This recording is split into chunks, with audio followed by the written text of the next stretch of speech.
10:10 wurde ich abgeholt. Wir haben jetzt 5:30 am Abend. Hat sich dieser Ausflug gelohnt? Also für mich alleine auf jeden Fall. In diesem Clip werde ich ein bisschen über diesen Tagesausflug berichten und auch die Höhepunkte zeigen. Also für mich jedenfalls waren die Höhepunkte zum Teil eine sehr, sehr schöne Landschaft, dann ein Canyon, ein Blick in einen Canyon hinein, der wirklich ziemlich spektakulär war. Da habe ich auch die Drohne fliegen lassen. Dann gibt es eine römische Brücke. Eine römische Brücke, ja, die Römer waren hier schon sehr aktiv. Da habe ich auch die Drohne fliegen lassen. Und für mich persönlich der Höhepunkt, ein römisches Theater von einer alten, antiken Stadt, Serge, oben hoch in den Bergen, auch mit Schnee. Da habe ich auch die Drohne fliegen lassen. Also das werdet ihr alles sehen in diesem Clip.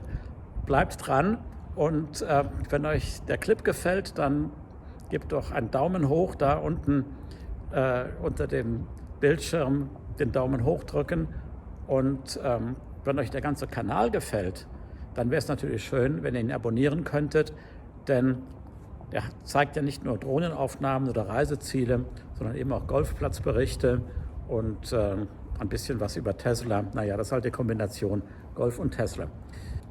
Also vielen Dank fürs Zuschauen und genießt diesen Film und bis zum nächsten Mal.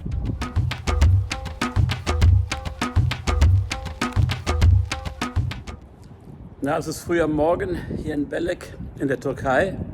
Hier gibt es ja nicht nur Golf, Fußballcamps oder andere Sportlager, Badeurlaub, sondern auch ganz normalen Tourismus. Und dazu gehören natürlich auch Ausflüge. Und heute mache ich so einen, und zwar mit einer Gruppe von Leuten, die ich noch nicht kenne, mit Autos, offenbar geländegängige Autos. Warum, weiß ich nicht. Aber wir fahren in die Berge.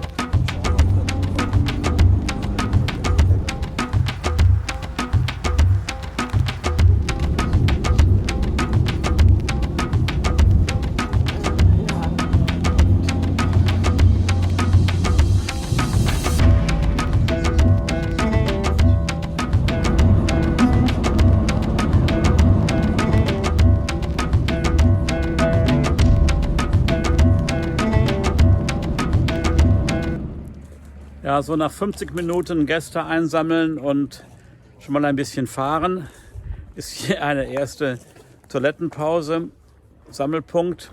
Es geht dann wohl gleich weiter, noch weitere 40 Kilometer hier in das Gebirge hinein. Hier also Gelegenheit, vielleicht schon die ersten Souvenirs kaufen. Ich will auch hin. Ich will auch hin.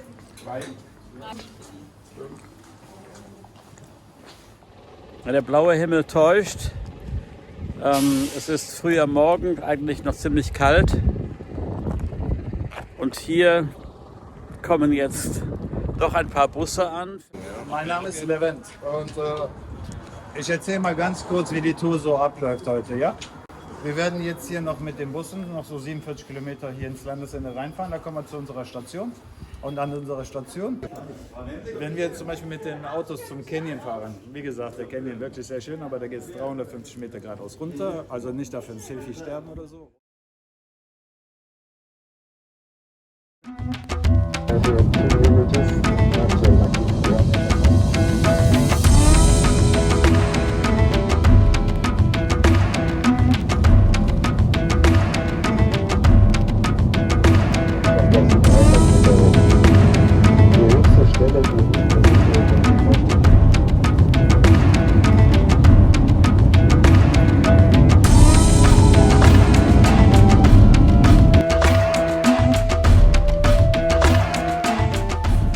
Ja, fast 2 Stunden nachdem ich im Hotel abgeholt wurde, sind wir hier angekommen, wo es die Geländewagen gibt. Die Fahrt hier war ganz schön, an den Vorbergen vorbei, an Gegenden vorbei, wo vor einigen Jahren ein riesen Waldbrand viele Bäume zerstört hat. Am Fluss vorbei, wo hier im Sommer viel Rafting gemacht wird, offenbar 8000 Leute am Tag werden da durchgeschleust. Es gibt hier sehr, sehr viele Rafting-Gesellschaften. Die Strecke ist wohl sehr lang, so 10, 12 Kilometer Rafting-Strecke. Aber für die Rafting-Touren wird die Strecke verkürzt auf etwa eine halbe Stunde Fahrt, 2,5, 3 Kilometer.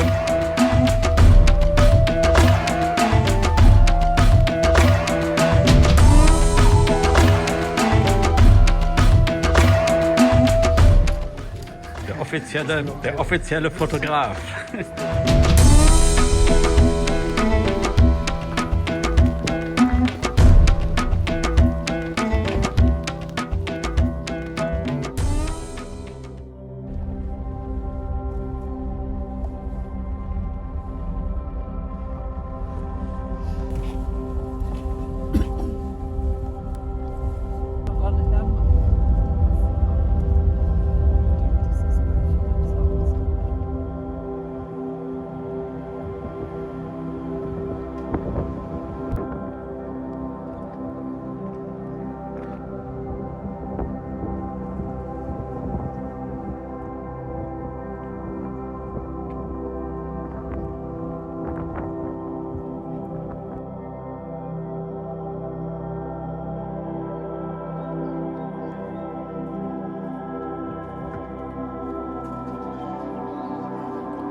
Wir sehen uns also in 20 Minuten dann wieder hier, ja?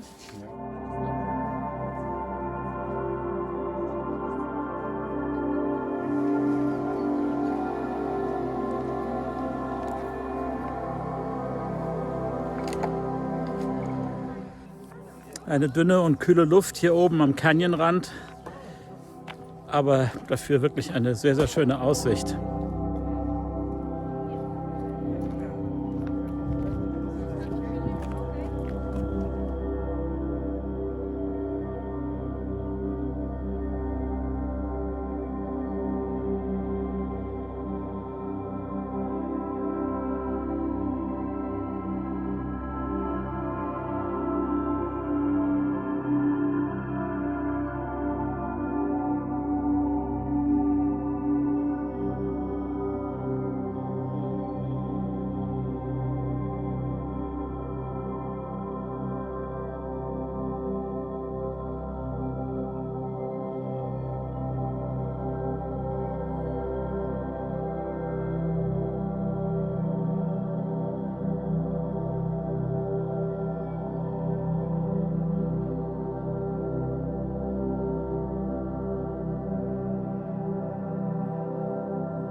Ja, nach der römischen Brücke ging es wieder ein bisschen aufwärts Wir sind jetzt hier ungefähr auf 650 Meter Höhe. Wieder eines der vielen Aussichtspunkte auf der Strecke. Na, gerade um diese Jahreszeit ist der Kontrast sehr schön. Knallblauer Himmel, die grün bewachsenen Wälder und noch die schneebedeckten Berge. Mir gefällt das gut.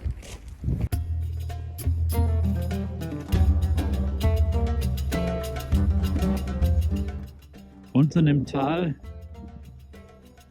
der Fluss, der Rafting-Fluss, wo wir unsere Tour angefangen haben.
Durch ein Erdbeben ist das hier alles zusammengefallen, ja. Und das Dorf ist 2200 Jahre alt. Das Theater wurde also 100 Jahre später, 2100 Jahre alt, ja. Und das wurde noch nie restauriert und so, ja. Das ist einfach dann in sich zusammengefallen. In das Theater passen 4.000 bis 5.000 Leute rein. Das müsst ihr mal 3 nehmen. Da habt ihr die Einwohnerzahl, was damals hier oben gelebt hat. 12.000 bis 15.000 Leute. Was haben die gemacht?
Na, vielleicht finde ich irgendwo im Internet noch mehr Informationen über diesen Ort, das Theater und vielleicht auch die Bewandtnis von dieser großen Steinplattform.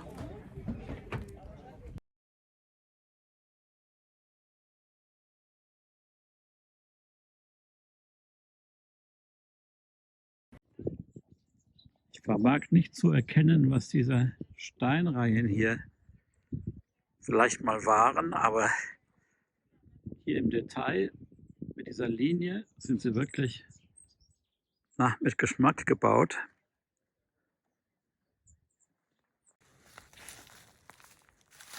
Aber die sind gut und regelmäßig behauen, diese Steine.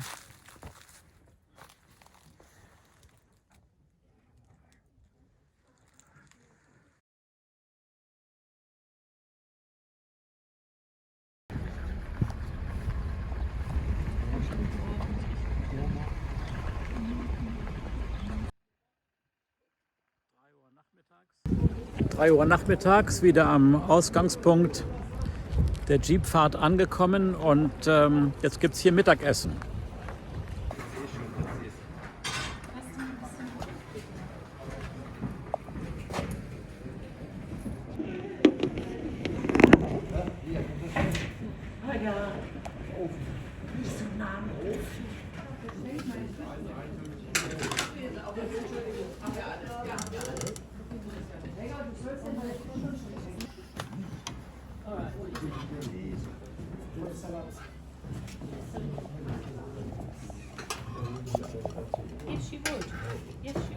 Das Mittagessen war ganz gut.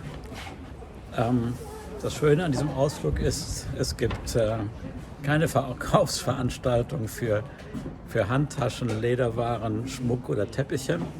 Aber jetzt hier nach der Mittagsmahlzeit werden doch noch die Fotos, die der Fotograf während des Ausfluges geschossen hat, die werden hier noch gezeigt und dann kann man die kaufen. Also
tja, nun bin ich wieder zurück mit dem Jeep ins Erzgebirge.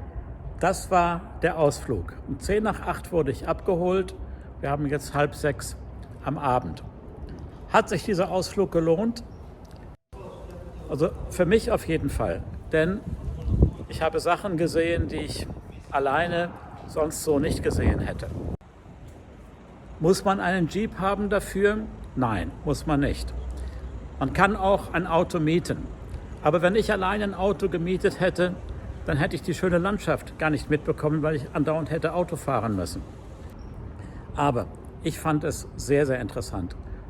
Und für mich persönlich ein Highlight, ein römisches Theater hoch oben in den Bergen. Ja, ich hoffe, euch hat dieser Clip gefallen und vielen Dank fürs Zuschauen und bis zum nächsten Mal. Tschüss.